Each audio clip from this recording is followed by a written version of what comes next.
Hi, everybody. Are we live? We seem live. Hello, good morning. Sorry for the delay, some tech issues and some wildly distracting chats over on the side of my screen.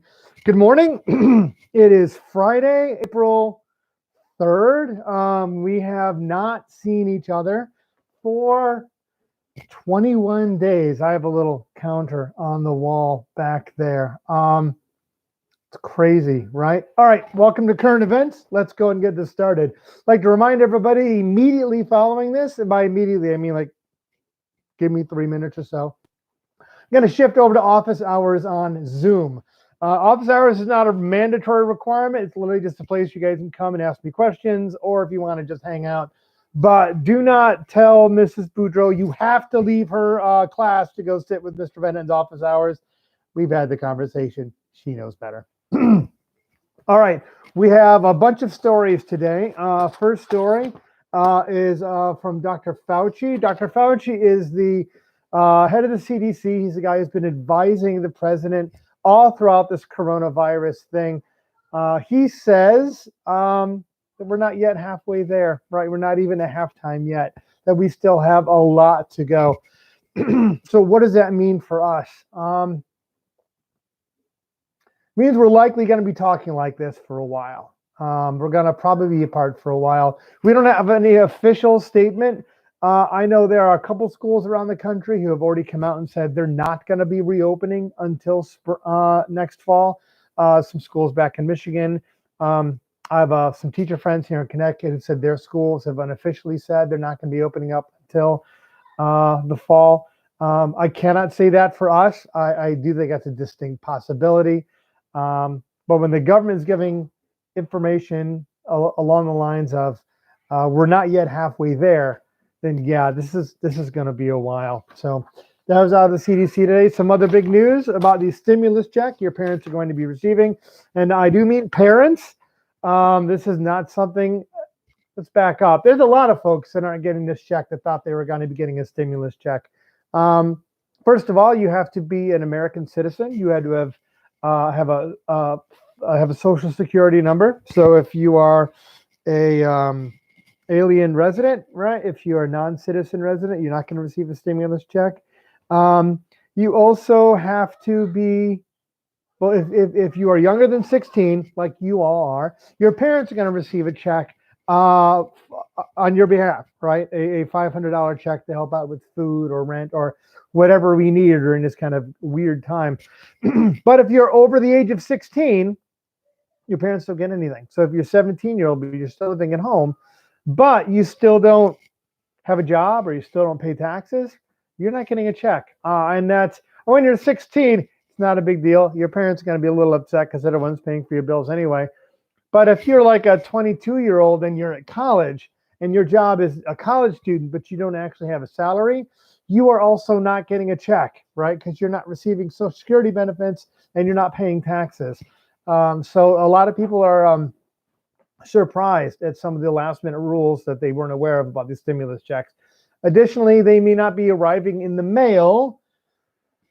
Well, if you get it by printout, it could be as long as 20 weeks. Now, that's not most of us. Most of us, if we've paid our taxes, the government has, usually we pay our taxes and they, if we get any kind of refund, they have our routing number, our bank account routing number, and that's what they're going to use to push the funds to us. But if the government doesn't have that routing number, if you didn't give it to them or you don't file for taxes and they have to mail you a check, it could be as long as 20 weeks. The good news is the government is setting up a site for your parents and folks who are concerned about that to go in and submit your latest routing information to the government to make sure they get you the check on time. That's a big deal for your parents, I'm sure. It's a big deal in my household. Particularly your parents. New news. Employment numbers came in. In March, the economy shed. They lost about 701,000 jobs, which would put the jobless claims well over 100,000. I think as far as jobless insurance, as many as 3 million people filed for jobless unemployment so far, which is a tremendous amount. They predict that as much as perhaps as much as a quarter of available people to work may be unemployed, which is higher unemployment numbers than the Great Depression during the 1930s. So this is times that we've never seen before in American history. This is probably going to change our economy in the long term, right? Especially as industries, service-based industries, right, begin to collapse and go away as people don't do things like go out to movies or sit down in restaurants or have people come over to clean their homes, things like that. It'll be interesting to see what happens after this passes and what businesses come back or not. But yes, some pretty interesting and scary unemployment numbers out there in the news. Yeah, that's very dumb. I like that one.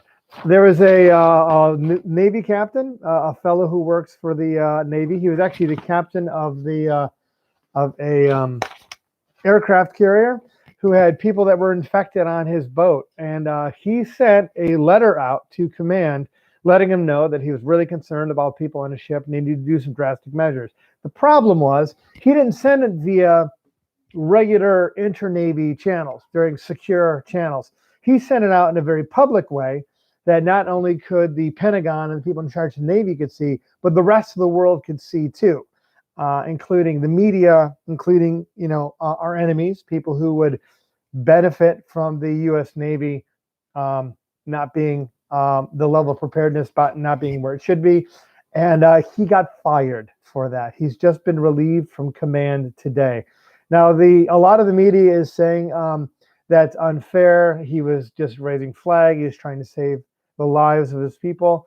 But if you took a more cautious approach, this is a guy who knew what the rules were and broke it to call as much attention to his problem as he could, probably to apply pressure from the government to get it to fix. But he knew he was breaking those rules when he did it, and therefore I don't think he's that surprised that he's removed from command. Good news is he's not losing any rank over this. He's not being removed from the Navy, but he is no longer going to be in command of that aircraft carrier, and the Navy's going to get somebody else to replace him.